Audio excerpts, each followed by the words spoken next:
لا ما علمتنا إنك أنت العليم الحكيم ولا حول ولا قوة إلا بالله العلي العظيم. Kitab Aqidatun Najin, muka surat 33. Muka surat 33, baris yang ke-18 daripada atas. Muka surat 33, baris ke-18 daripada atas. Qala al-muallifu rahimahullahu ta'ala wa nafa'ana bi'ulumihi amin. Dan telah lalu bahawa kalam Allah itu sifat yang satu, yang berdiri, yakni yang ada pada zatnya zat Allah selama-lamanya. Dan telah lalu, bicara dah terdahulunya, bahawa sifat kalam Allah sifat yang satu,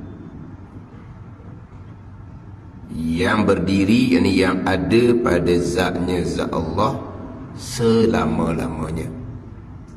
Telah lalu di muka surat sebelah tu lah, di muka surat sebelah,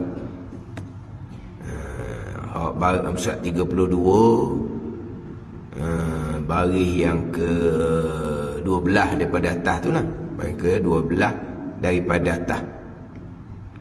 Mana dan iaitu, yakni kalam itu sifat yang satu, tetapi berbagai-bagai ia dengan iktibar segala takluknya. Situ bicara, maka difaham daripadanya, daripada sifat kalam Allah tu amar, artinya suruh berbuat baik, dan nahyun, artinya tegah berbuat jahat.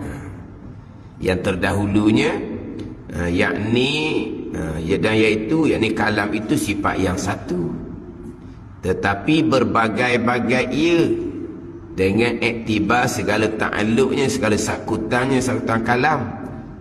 Kerana bahawasanya jika ta'alluq ia bersangkut ia kalam dengan amar, nescaya adalah ia kalam tu suruh namanya. Tu kan. Dan jika ta'alluq ia, jika sangkutan ia kalam dengan nahi, nescaya dinamakan dia akan kalam tegah. Tapi sifat kalam Allah satu, bukan berbilang. Tapi dipaham di sifat kalam ni keluar bagai-bagai nama. Kira kepada iktibar, kira kepada sangkutan kalam Allah ni. Kalau sangkutan kalam Allah ni suruh, amar namanya ada. Hak bicara terdahulu ni ulang ni. Dan telah lalu bahawa kalam Allah itu sifat yang satu. Sifat Allah sifat yang esa, wahdaniyah pada sifat. Kalam satu, qudrah satu, iradah satu, ilmu satu-satu belaka sifat Allah Ta'ala ni. Wahdaniyah pada sifat. Sifat yang satu, yang berdiri, yang ada pada zatnya selama-lamanya. Selama-lama Allah bersifat dengan sifat kalam.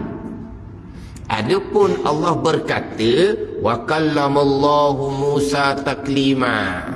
Saat Allah berkata, faham tak ni? Saat tu Allah berkata Nabi Musa AS. Kemudian tak ada lah perkataan tu. Tapi sifat kalam Allah selama-lamanya di zat Allah Ta'ala. Ialah sifat Allah Ta'ala ni sifat yang qadimah, sifat yang sedia kala, dan sifat yang kekal. Kita maklum kan, yang sedia kala zat Allah dan sifat Allah, yang kekal zat Allah dan sifat Allah. Jadi sifat kalam ada di zat Allah selama-lamalah, sebab sifat Allah sifat yang sedia kala, sifat Allah sifat yang kekal. Jadi sifat kalam Allah ada di zat Allah selama-lama. Kalau sifat kalam Allah ada di zat Allah, ni kemudian tiada, jadi makna Allah bersifat dengan sifat bisu, mustahil. Allah bersifat dengan sifat kalam selama-lama. Ini kata perincian dia ni.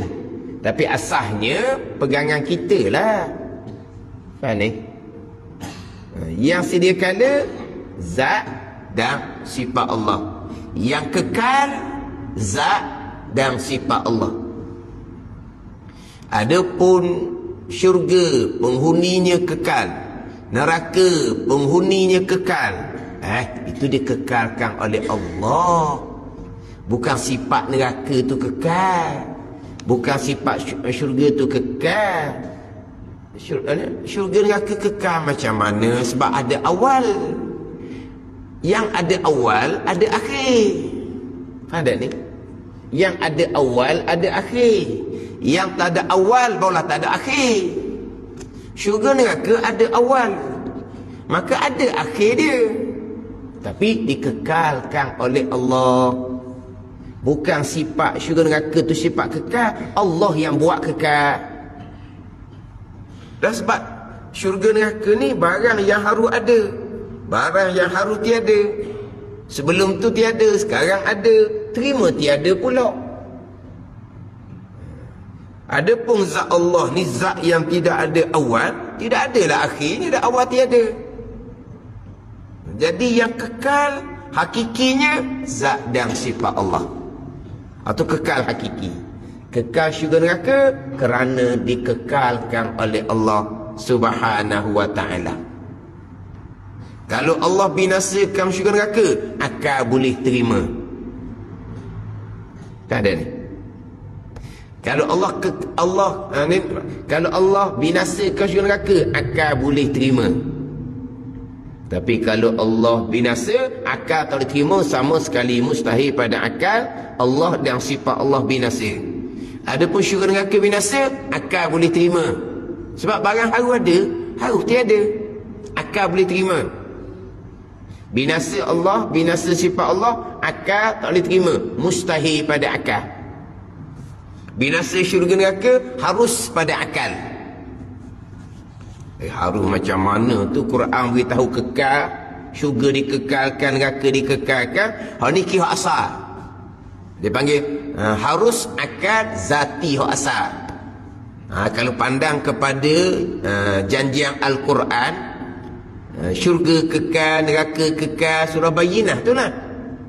Dikekalkan syurga dan neraka, pandang kepada Quran beritahu, maka syurga neraka kekal, syurga neraka kekal, wajib akal aridi dia panggil.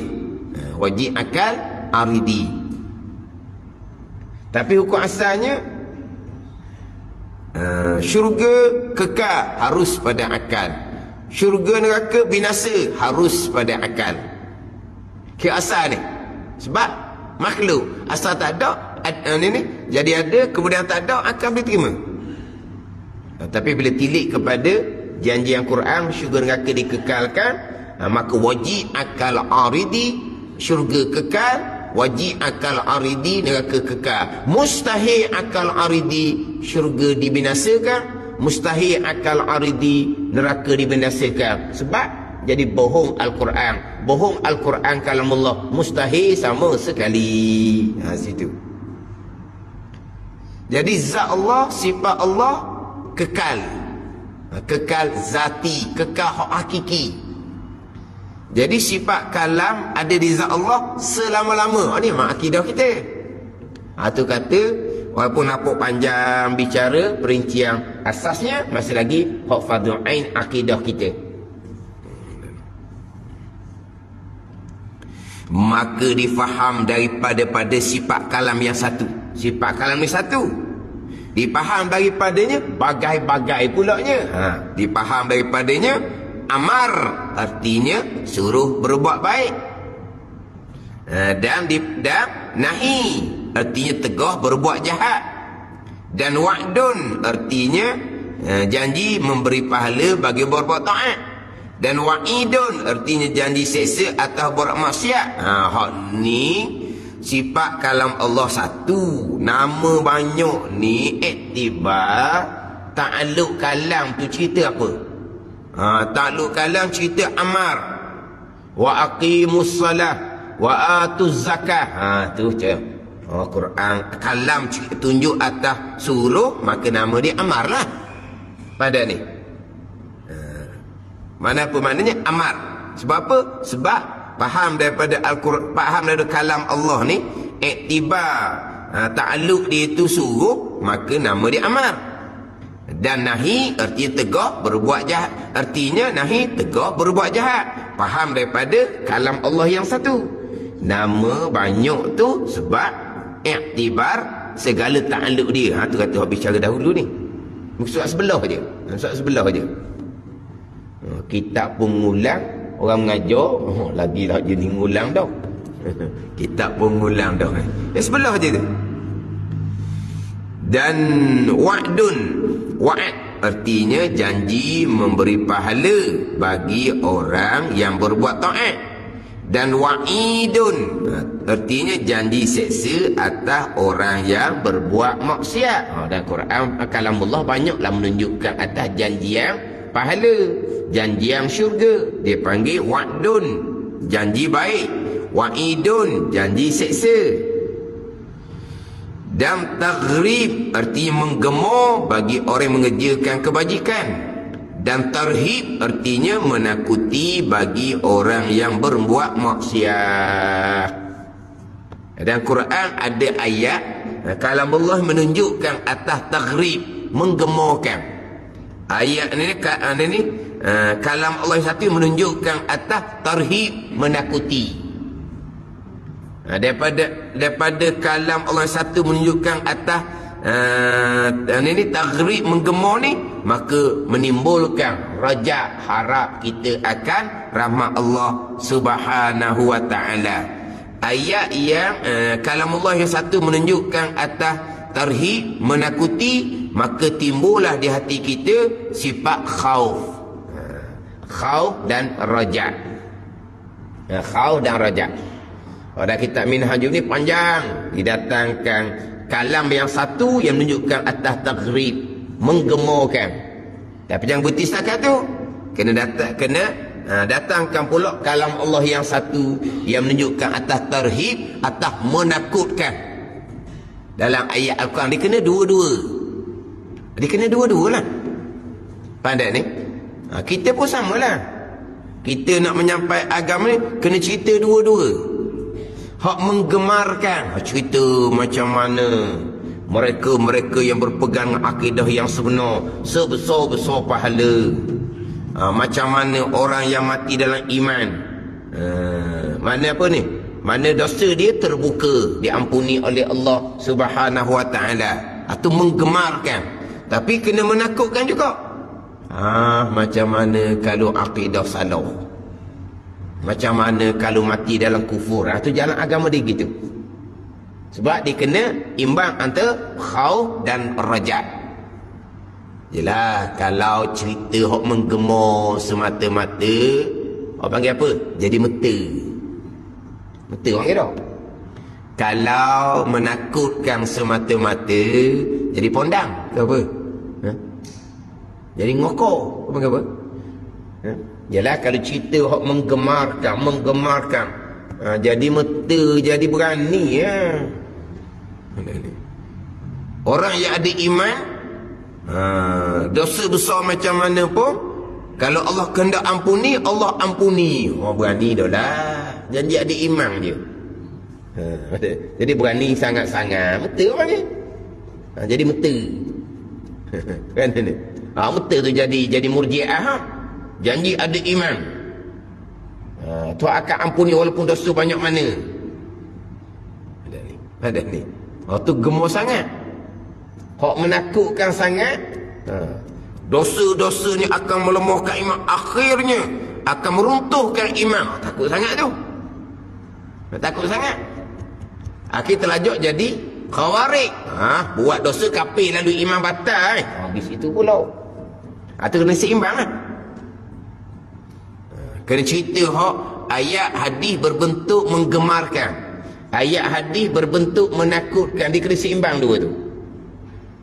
Ni ada juga je ni, nak cerita fadilat je. Hak batal-batal, jangan cerita dia kata orang takut buat ibadat nanti. Lepas tu cerita fadilah. Biar orang semangat buat amal ibadat. Mereka cerita batal, waktu batal. Siapa lagi nak semayang nanti mereka batal je. Dia tak mahu cerita, nak cerita fadilah je. Bukan gitu cara dia. Untuk mula-mula tu boleh lah cerita fadilat saja. Lepas tu kena ceritalah fadilat ni boleh ni macam mana. Kalau tidak fadilat apa, tak sah awal-awal berdosa besar pula kamu semayang ni. Bunyi gitu, dosa besar semayang, dosa semayang takut kau tu pula jadinya. Kalau fadilat saja, semayang rajin-rajin, belajar tak mampu, dah fadilat je cerita. Awal-awal lagi dah, mu semayang ni patut tak betul awal-awal ni, tak sah, dah semayang dia, biar dia semayang dulu. Cerita fadilat. Lepas tu ajar dia betul Fatihah, betul tasyahud. Gitulah, dia kena dua. Sebab apa? Nak timur khauf, nak timur rojak. Gimana? Dia memang ada macam tu. Dia tak mesti cerita orang batal-batal. Dia kata menakutkan orang. Orang nak ajak datang berjemaah Fadilah 27. Siapa ke masjid pula semain berjemaah, tak belajar syarat sah berjemaah, bukan kata tak dapat Fadilah 27. Umbi, pokok semayang tu batal dah. Jadi tak kena gitu. Kita nak pujuk orang main berjemaah. Sampai di masjid, orang masjid duk cerita. Nak berjemaah, kan belajar syarat-syarat berjemaah. Kalau syarat berjemaah tidak dilengkapkan, bukan Fadilah 7 je tak dapat. Semayang asal seorang tu pun batal. Ni dia kata nak ajak masjid. Ni macam nak perambat dia masjid. Tidak, dia kena dua-dua lah. Dia kena dua-dua. Sebab tu kalam yang satu menunjukkan atas taghrib, menggemurkan, menunjukkan atas tarhib, menakutkan. Cerita hak menakutkan bagi orang yang berbuat maksiat. Dan lainnya seperti kisah dan khabar. Hak tu yang menunjukkan daripada kalam Allah yang satu. Walaupun nama banyak, iktibar ta'alluq dia. Dan tiada dikatakan Arabiyun. Memanglah sifat kalam Allah tidak berhuruf, tidak bersuara. Nak kata Arab pula.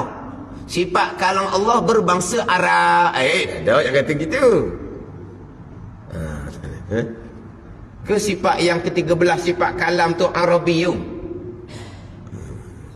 Dan tiada dikatakan Arabiyun, kalam Allah yang satu, yang ada di zat Allah tu tak boleh nak kata Arabiyun. Dan jikalau Arabiyun nescaya adalah ia sifat kalam Allah yang satu tu, yang ada di zat Allah tu, dinamakan satu lughah, satu bahasa daripada beberapa lughah yang baharu.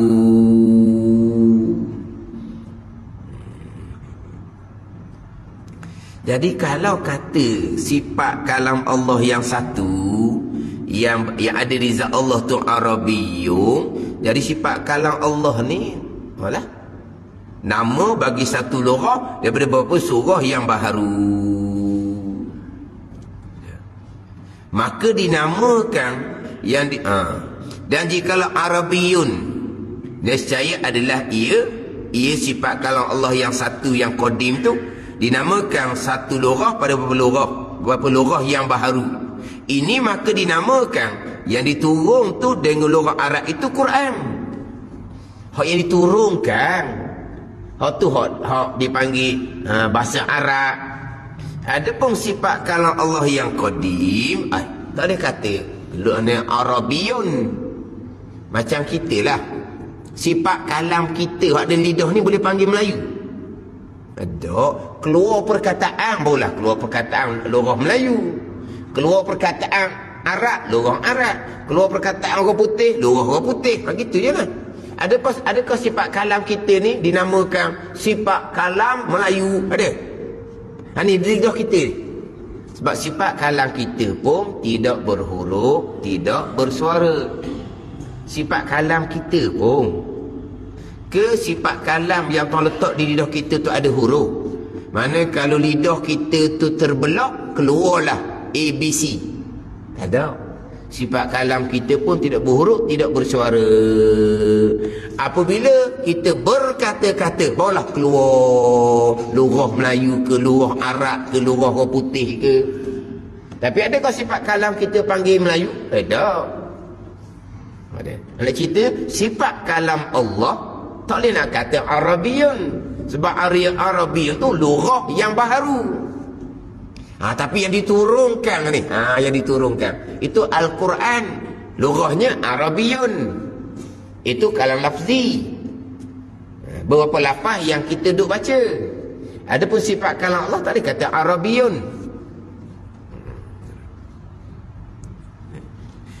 Dan yang diturunkan dengan lurah Ibrani itu dinamakan Taurah. Dan dengan lurah Syriani, lurah orang putih lah, dinamakan Injil. Dengan lurah Kibti, atau lurah Fir'aun tu Kibti tu, dinamakan Zabur. Maka sekalian Hindu dinamakan kalam Allah lughawiyah, yang bahasa istilahi juga bukan hakiki. Istilahnya yang turun tu bahasa apa? Bukan hakiki kalam Allah, kalam yang ada lurah.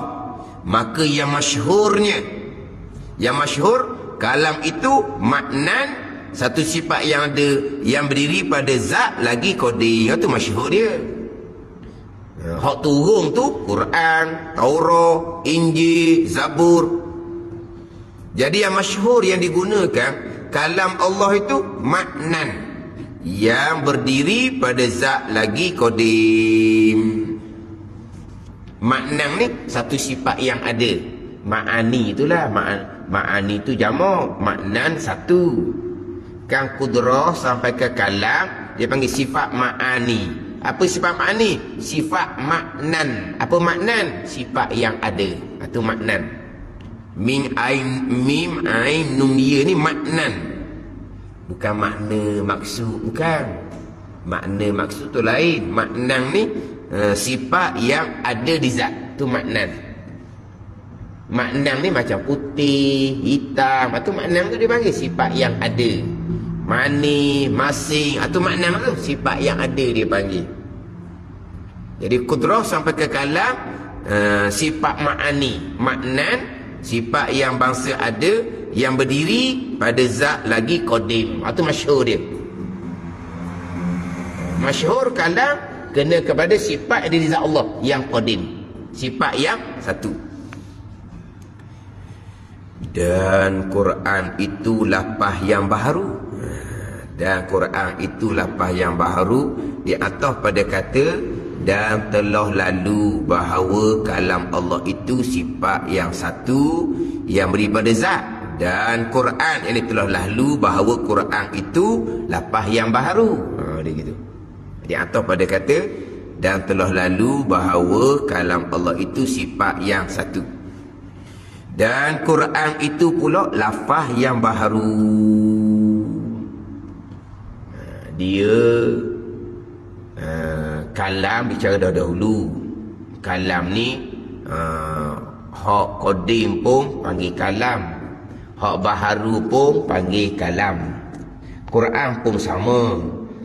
Quran kena kepada kalam yang qadimah di zat Allah Ta'ala. Dan Quran juga kena kepada kalam lafzi, beberapa lafaz yang kita baca di kertas tu. Cuma masyhurnya, kebanyakannya, kalau kata hak qadim itu yang dari zat Allah, dia panggil kalam. Kalau kata yang baharu, beberapa lafaz yang kita baca itu, dia panggil Quran. Ni hak masyhur dia gitulah. Hak kebanyakan. Jadi hak Quran ni kebanyakan kena kepada kalam lafzi, beberapa lafaz yang kita baca, yang ianya adalah baharu dan makhluk Allah Subhanahu wa ta'ala. Tapi ingat baiklah, ini dalam majlis ilmu. Dalam majlis ilmu. Adapun kat luar Quran, berapa lafaz yang kita duk baca ni, wajib kena kata qadim. Itu jelah. Wajib kena kata qadim. Pening juga kita. Qadim macam mana tu? Baru lama. Yelah Qadim macam mana? Sebab yang Qadim dua je yang Qadim. Zat Allah Qadim, sifat Allah Qadim. Ni khetah, ada huruf, ada titik, ada baris. Khetah tu makhluk Allah, huruf tu makhluk Allah, baris titik makhluk Allah. Dah nak Qadim kau mana? Pandai ni, pening jugalah kitanya. Tapi wajib kena kata Qadim. Nak bicara hak terdahulu ni berulang kali dah ni. Ni kisah Imam Ahmad bin Hanbal ni. Hak kena penjara kerana fitnah pada masa tu. Kerajaan khalifah dipengaruhi oleh ulama Mu'tazilah. Memaksa Imam Ahmad bin Hanbal kata Quran tu baharu. Dan Imam Ahmad kekal Qadim. Sebab Imam Ahmad berada di Iraq, Imam Syafi'i berada di Mesir. Pemerintahan pada masa tu berpusat di Iraq. Ada ni? Pemerintahan masa tu berpusat di Iraq. Jadi Imam Ahmad ada di Iraq, Imam Syafi'i berpindah ke Mesir. Imam Syafi'i tak kenalah fitnah ni. Ada ni? Sebab khalifah Bani Umayyah dia punya pusat di Baghdad. Ada ni? Jadi pemerintahan pun pusat di situ, ilmu pun pusat di situ, Mu'tazilah pun timbul di situ, Qadariyah pun timbul di Iraq, di Baghdad, Jabariyah pun timbul di Iraq juga. Kawasan tu belakang timbul ni. Jadi fitnah Al-Quran kena kata makhluk ni timbul di Baghdad lah, di Iraq lah. Imam Ahmad duduk situ, kenalah fitnah ni. Tapi betul tak Quran yang kita baca tu makhluk? Memang jelas-jelas makhluk. Haram kata makhluk. Ada ni untuk supaya tidak kesamaran. Sebab oleh kerana kalam sama, Quran sama, kena dua makna. Sifat kalam Allah yang qadimah tu sifat 13, boleh panggil kalam, boleh panggil Quran. Itu qadim. Yang duduk depan kita, Quran yang kita duk baca tu kalam Allah juga, Quran juga. Hak tu memang baharu.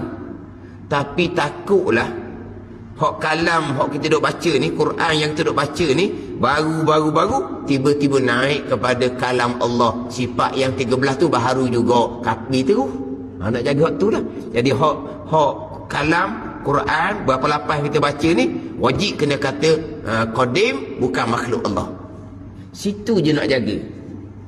Situ je nak jaga. Takut kesamaran. Ini bab pegangan. Lepas tu bab pegangan biar jelas apa yang kita nak kata, jangan jadi samar-samar. Biar jelas. Kita nak bicara bab pegang biar jelas. Kalau ayat-ayat mutasyabihat biar jelas. Ni salah huruf digini biar jelas. Khalaf huruf digini biar jelas. Ni dalam bab pegangan. Jangan ada kesamaran. Jangan ada kesamaran. Walaupun benda tu betul, tapi kesamaran. Contoh biasa tu gue sebut contohnya kesamaran lah. Tetapi kalau kira bahar-bahar tak salah pun dia kata. Tapi kesamaran mana? Tak wajib belajar sifat 20. Tak wajib belajar sifat 20. Lepas tu nak belajar ke mana? Quran hadis. Quran kita tak pandai.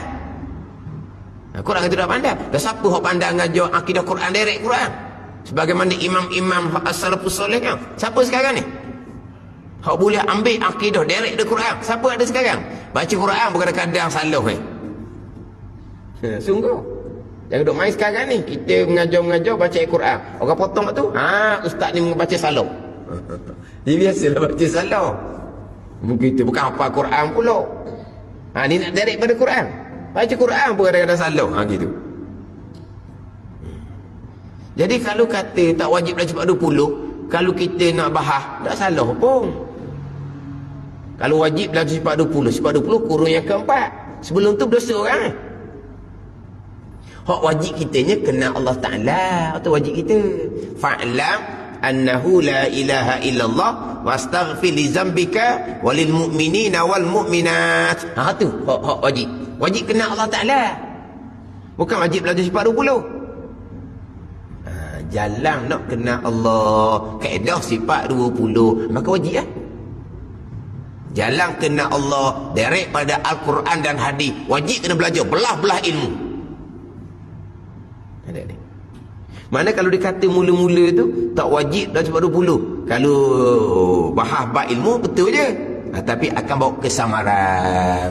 Orang pun tak wajib dah sebab 20. Kalau wajib dah sebab 20 berdosa Imam Syafi'i. Imam Syafi'i kurung yang kedua. Sebab 20 kurung yang keempat. Berdosa sahabat. Apa apa tu? Nak mengelirukan. Akhirnya orang dah belajar sifat 20. Dia kata cukup dah akidah qul huwallahu ahad. Sedap punya orang cakap Ada orang cakap gini. Ahad, Allah Esa. Esa pada zat, Esa pada sifat, Esa pada perbuatan, dihurap. Awak ni panjang kata. Ahad Esa sudahlah. Pada zat, pada sifat, pada perbuatan, ambil mana pula? Itu kaedah sifat 20. Ambil sifat 20 juga akhirnya. Ni kata Nabi sungguhlah tak pernah tak insah diri ni. Ada macam tu. Itu kesamaran. Walaupun kalau kita nak faham betul pun dia kata, tapi kesamaran. Mak pegangan jangan bawa kesamaran. Contoh biasa saya buat ni samalah. Wajib tak belajar hukum tajwid? Wajib. Masa Nabi tak ada. Nun mati, mim mati, mak apa semua tak ada masa Nabi. Wajib ke mana? Wajib baca Quran betul. Sebab apa? Direct ambil musyafah dengan Nabi sallallahu alaihi wasallam. Dan memang tak ada masa Nabi belaka tu hukum tajwid. Kalau wajib belajar, dosa sahabat. Ada sahabat cerita nun mati, mim mati. Ada dah hadis? Tak ada. Ada? Ada sahabat cerita hukum nun mati ada 5. Ada? Tak ada. Tu ulama buat kemudian belaka tu. Yelah pada masa tu direct dengan Nabi. Tabi'in direct dengan sahabat. Kemudian kena ulama pula susung. Jadi wajiblah belajar hukum tajwid. Wajib belajar hukum tajwid. Tapi masa Nabi tak ada. Wajib belajar sifat 20. Masa Nabi tak ada. Tak ada susunan ilmu tu. Cara bacaan Quran gitu tu Nabi baca. Wujud kidah bakok tu akidah Nabi bawa. Tak ada masa Nabi hak susunan hukum tajwid tu tak ada lah. Dia semua ilmu tak ada masa Nabi belaka. Ada masa Nabi bab taharah, bab sembahyang, bab puasa, bab zakat. Ada masa Nabi? Tak ada belaka. Sama lah. Pada masa Nabi kitab tafsir tak ada, hadis tak ada, kitab hadis tak ada masa Nabi. Tak ada belaka. Ulama belaka yang susun kemudian.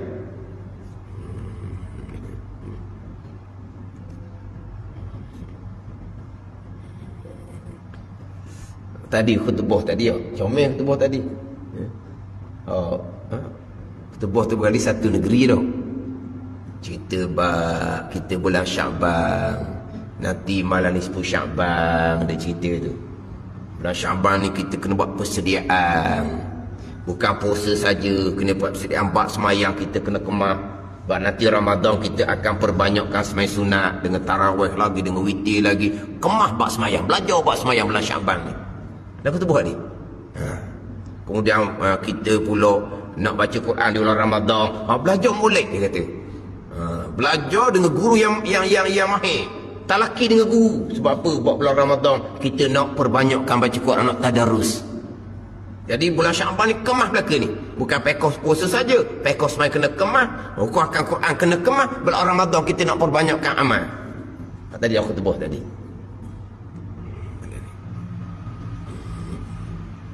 Jangan nak buat ibadah, nak puasa, pekos puasa tak belajar. Nak perbanyakkan semayang sunat, pekos semayang pun tak belajar. Nak perbanyakkan tadarus, Quran pun tak berguru, dia baca seorang. Tu hak tadarus bulan Ramadan. Hak malam esok pula dia pakat nak baca Yasin banyak-banyak. Lepas tu nak baca laju-laju sebab nak 3 kali.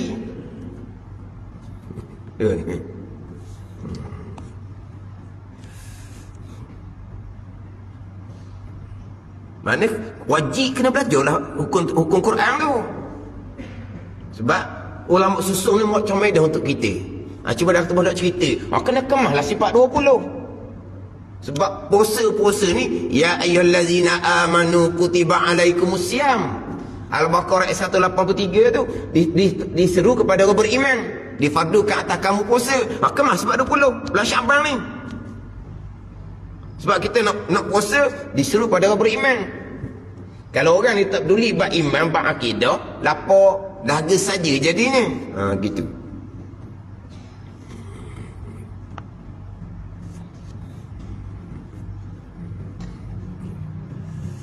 Mana khutbah itu ditekan bab persiapan nak menghadapi Ramadan.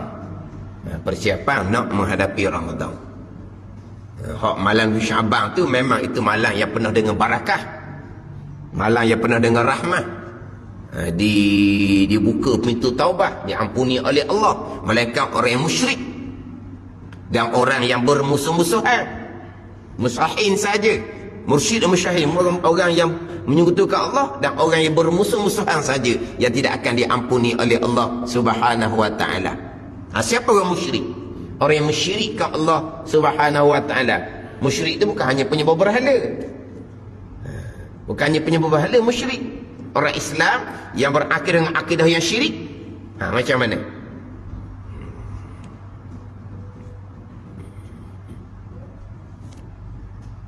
Cuma nak baca Quran tu ilmu, tu je. Pokok pangkal gitu je. Iman tu ilmu. Semayang tu ilmu. Puasa tu ilmu. Baca Quran tu ilmu. Jangan duk baca duk turu orang ramai-ramai gitu dok. Tak apalah, tu imam baca Yasin kuat seorang, lepas tu orang lain turu belakang. Kan ada ngaji Quran pasien tu. Kita pergi rumah tugu kita, tugu baca seorang, kita pun turut ramai-ramai, lepas tu balik gitu. Ada ngaji Quran gitu. Tak ni, pergi rumah tugu Quran, okey ada belakang 10 orang, okey buka Quran, tugu baca kuat seorang, awak ikut baca, udah dah, balik. Ada ngajar gitu Quran? Ada Quran amalan dia gitu? Dok, kena musyafah depan guru, baca betul molek.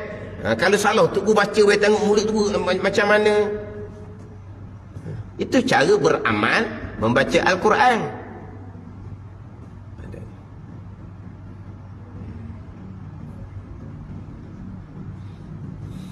Dia baca kuat, ramai-ramai tu hak mahir belah Kedah boleh lah. Hak mahir belah Kedah. Baca kuat seorang, hak ada tu anak murid di belah Kedah, orang sejid surah tu orang pandai Quran belah Kedah, boleh lah. Tapi kalau hak mari setahun sekali nak erek dia baca Yasin, tak kena gitu, tak kena. Ke mana amalan Quran ni? Quran ni kalamullah. Yasin pula boleh baca gitu. Allah murahnya Quran.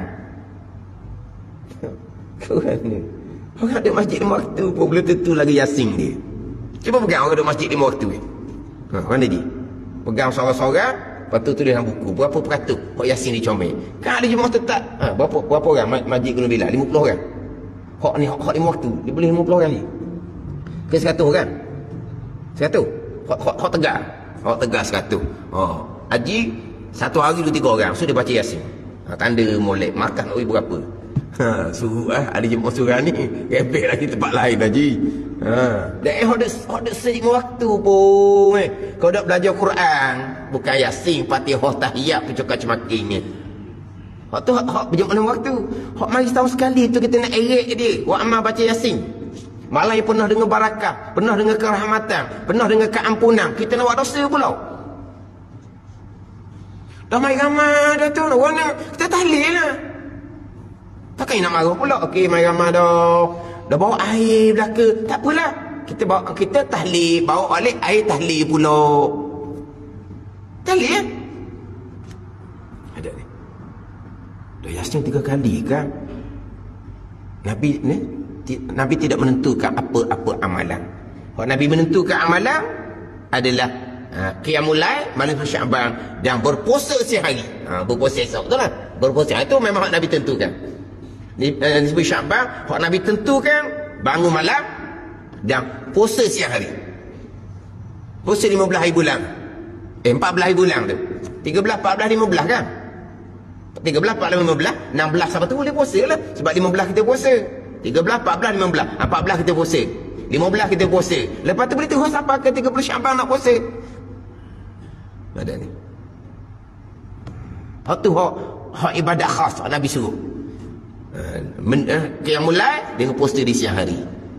Hal lain tu hanya dituntut perbanyakkan buat ibadah, tidak khas. Cuma ulama kitanya kita pakat baca Yasin. Itu je lah. Itu bukan Nabi yang kata. Bukan kata kita kena ubah daripada bahasin 3 kali, dosa lah. Dah. Bukan Nabi yang tentukan. Betul macam mana? Talih lah. Kalau tak ada kuliah. Kalau ada kuliah, janganlah kerana nak buat amal ibadah sunat kita tinggal wajib. Lepas tu baca Yasin, buat lepas isyak. Waktu tak habis lagi. Tak apalah kalau waktu habis kita qada. Saja aku baca Yasin, qada lepas isyak. Ada? Baca lepas isyak. Kan Nabi suruh menghidupkan malam kan? Menghidupkan malam di 10 Syaban. Menghidupkan. Mana balik macam tarawih lah. Pukul 10, 10.30 balik kan? Buat makan besar-besar sikit. Makan besar-besar sikit. Balik pukul 10. Okey je. Kan je. Maghrib kuliah macam biasa. Lepas isyak baca Yasin 3 kali. Lepas tu makan kambing. Oh tunggunya.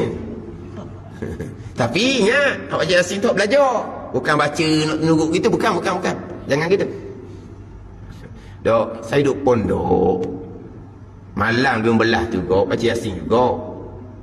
Tapi happy dah lah. Sebab pagi esok balik cuti. 15 Syaban cuti lah. 2 bulan sampai 15 Syawal. Tapi malam tu lepas maghrib baca Yasin 3 kali. Lepas isyak baca kitab lain pula. Habis tengah malam lah. Tapi hari malam tu memang gembira lah. Bik pun kemah dah baju-bajunya. Esok, pagi esok pakat pikul bik lah. Pondok. Sekalipun pondok tunggu pesan lalu dah.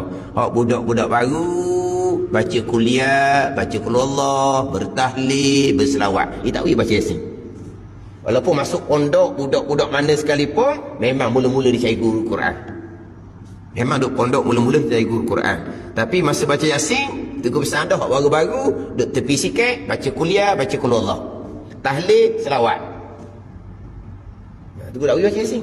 Sebab apa? Dia budak baru. Tak ada ni. Itu pondok hak belajar Quran dah. Hak kampung celeh mari nak baca Yasin, 3 kali baca laju pula. Dengan cara baca kuat seorang, hak lain turun. Cara tu sangat-sangat tak betul. Siapa yang bawa gitu? Imam yang bawa gitu. Dia belajar dak Quran. Dia belajar Quran, dia hafal Quran. Itu ke cara beramal Quran yang kamu belajar di merasah kamu? Tanya tu imam, adakah begitu cara kamu belajar Quran, kamu baca Quran di madrasah kamu? Baca kuat seorang hak ramai-ramai tu. Itu ke cara kamu belajar dan kamu beramal baca Quran? Begitu ke? Pasti tidak. Lepas tu macam mana amanah dengan ilmu kamu? Terpaksalah kena tunggu orang masjid. Kamu nak tunggu orang jahil? Kamu nak tunggu orang jahil?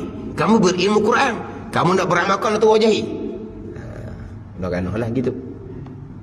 Dok, yang imam yang hafal Quran ni, itu ke cara dia belajar Al-Quran di madrasah dia, itu ke cara beramal membaca Quran di madrasah dia. Baca kuat seorang, hak tak pandai ni turun. Itu ke cara. Hak tu sangat-sangat tidak beramanah dengan ilmu Al-Quran. Orang ni kerana turun orang jahil. Hak masjid orang jahil, nak suruh nak baca juga Yasin. Tak ada masalah kata. Awak tu imam duduk tepi, panggil hak sungguh tu, biar dia mengepalai baca kuat. Biar dia mengepalai baca kuat Yasin tu. Mana dia? Sama ada panggil pengusi ke, dia baca kuat seorang. Nak tengok. Kecil lanang lah. Kecil lanang lah jawapan dia. Orang berilmu kena amanah dengan ilmu. Jangan turut orang jahil. Ada ni. Malam yang penuh dengan barakah, penuh dengan rahmat. Malam yang penuh dengan keampunan. Kita buat amal apa pun, turut ilmu. Ilmu tak ada, kita buat kuliah macam biasa. Lepas isyak, bukan baca Yasin. Kita pakai tahlil sampai pukul 10. Tahlil Dah dibawa air banyak-banyak, bawa air. Tekan bawah depan, tak apa, nanti lepas isyak kita tahlil. Bawa air tahlil balik rumah pula. Bawa Yasin seorang-seorang. Siang tengok, kadang-kadang siang. Dok, itu bukan amalan dia. Itu bukan cara kita beramal. Beramal, turut ilmu. Puasa, turut ilmu. Semayang, turut ilmu. Baca Quran, turut ilmu. Paling besarnya, iman akidah, turut ilmu. Itu paling besar.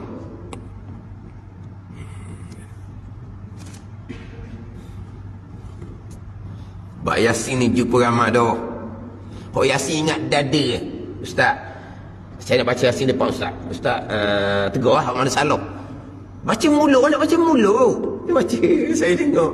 Saya dah tegur. Lepas tu, ustaz saya nak tegur dak pandai kata. Salah belaka awak baca tu, nak tegur macam mana? So dia baca tu salah sangat. Atau saya kata baca Yasin tak punya Yasin oh. Saya nak tegur. Sebab apa? Saya pun pengong. Dia baca muluk. Dia ingat-ingat bukan ambil bawa Quran. Awak belajar dengan siapa? Dia kata, kenapa rumah seorang? Dia kata, jangan gini, tak boleh baca gitu. Awak kena cari guru. Tapi dia bagus. Dia cari guru sungguh. Lepas tu dia balik ustaz, Fatihah pun. Cekik, tekuk-tekuk dia, tunggu cekik dia kata. Fatihah tunggu cekik dia. Dia kata lah, macam tunggu cekik dia Fatihah. Soalnya gitu. Mana apa? Fatihah pun tak betul. Itu hafal Yasin tu. Orang banyak mana waktu tu. Pada ni. Macam mana nak hafal Yasin? Baca berapa puluh kali, ratus kali baru boleh hafal. Baru boleh ingat dada. Orang kita orang learning ni, tak ramai dah orang ingat Yasin dada. Ramai? Tak ada Quran boleh baca Yasin. Ramai orang kita ni. Bukan macam orang tua dulu. Yasin duduk dada. Lepas tu dia baca Yasin 3 kali pun tak apa. Sebab dia memang mahir dengan ilmu. Memang Yasin duduk dada. Sekarang tak dah. Bukan macam dulu. Orang tak pandai Quran, aib zaman dulu. Orang zaman dulu tak pandai Quran, aib. Bukan macam orang zaman sekarang. Dan sungguh bukan masalah Yasin. Fatihah pun. Fatihah sendiri. Dah kita nak masuk dalam Ramadan kan? Kena kemah baliklah bacaan dalam semayang. Sebab kita nak perbanyakkan semayang sunat bulan Ramadan ni. Atau khutbah tadi, orang Syaban ni kemah ilmu untuk menghadapi Ramadan. Tapi disebut ilmu pekoh puasa, ilmu pekoh semayang, ilmu baca Quran. Itu sebab nak khutbah tadi. Jadi tekan waktu. Ilmu baca Quran. Sebab nak tadarus bulan Ramadan. Nak baca Quran bulan Ramadan. Ilmu. Paling besarnya ilmu sifat 20. Nak pastikan benar-benar beriman, berakidah sebenar, yang tidak mensyirikkan Allah Subhanahu wa taala, yang tidak mensyirikkan Allah akan dapat keampunan pada malam nisfu Syaban. Yang mensyirikkan Allah, yang bermusuh-musuh tidak akan dapat keampunan di malam nisfu Syaban. Dan Quran itu, kita bagi sikit lagi. Dan Quran itu lapah yang baru. Ni hak masyhur dia gitulah. Quran ni kena kepada beberapa lapah yang kita dah baca. Dan jika adalah keduanya, kedua kalam dan Quran, adalah keduanya, kedua kalam Allah dan Quran, dikatakan atas lapah dan maknan atas dan bersekutu sekalipun, maka sebab bersalahan namanya itu kerana bersalahan lapah pada lurah jua. Dia kalamullah Quran yang baharu ni, kedua ni dikatakan atas lafaz dan maknan. Mana kena bersifat dia dizat. Atas dalam bersekutu sekalipun, maka sebab bersalahan namanya itu kerana bersalahan lafaz pada lurah jua. Ialah dari segi kalamullah dengan Quran, kena kepada kalam nafsi, sifat dia dizat Allah Ta'ala. Kena kepada kalam lafzi, kalamullah kena pada berapa lapah yang kita baca. Quran kena pada lapah yang kita baca. Pada ni, mana dia kedua tu dikatakan atas lafaz. Lapah yang kita dah baca ni lah. Dan atas dan maknan. Maknan tu sifat dia dizat Allah. Kalamullah, hak kita dah baca ni pun kalamullah. Sifat dia Tuhan kalamullah. Quran pun kita juga. Lapah yang kita baca ni pun lapah yang kita baca ni pun panggil Quran. Maknan sifat dia dizat Allah, sifat 13 tu pun dipanggil Quran. Atas jangan bersekutu sekalipun, maka sebab bersalah namanya itu kerana bersalah lapah pada lurah jua, maka kalam Allah itu satu jua. Dia misal di sini, misalnya umpama beberapa lapah. Umpama pinang pada bahasa Melayu, dan pufal dalam bahasa Arab, dan safari dalam bahasa Hindi. Tanya orang Hindu lah. Maka hakikat pinang, diri benda tu satu jua, iaitu zat pinang. Demikianlah kita fahamkan nama banyak, tapi hakikatnya satu. Ada ni, hakikatnya satu. Tapi nama berbilang-bilang. Begitulah hak antara kalamullah dengan Quran. Kalamullah masyhurnya pergi pada sifat kalam di zat Allah Ta'ala. Quran ni yang masyhurnya lapah yang kita duk baca. Itu kena berkalam lafzi, ianya adalah baharu makhluk Allah Subhanahu wa Ta'ala. Maka erti ta'alluq ia kalam kepada yang wajib itu menunjuknya kalam atas yang wajib. Sebab ta'alluq kalamnya wa yata'allaku bima yata'allaku bihi ilmu, bihil ilmu. Mana ta'alluq kalam macam ta'alluq ilmu, ta'alluq pada yang wajib, yang mustahil dan yang harus. Apa makna kalam Allah bertakluk pada perkara yang wajib? Ada pada takluk kalam pula ni. Kita takluk kalam. Wallahu a'lam. Bismillahirrahmanirrahim. Alhamdulillahirabbil alamin. Wassalatu wassalamu ala sayyidil mursalin wa ala alihi wa sahbihi ajma'in. Allahumma iftah alaina futuhal arifin. Allahumma allimna ilma akdamin wa fahimna famas sabiqin warzuqna ruqat talibin. Allahumma zidna ilman wa alhiqna bis salihin. Wa sallallahu ala sayyidina Muhammadin wa ala alihi wa sahbihi wa sallam. Walhamdulillahi rabbil alamin.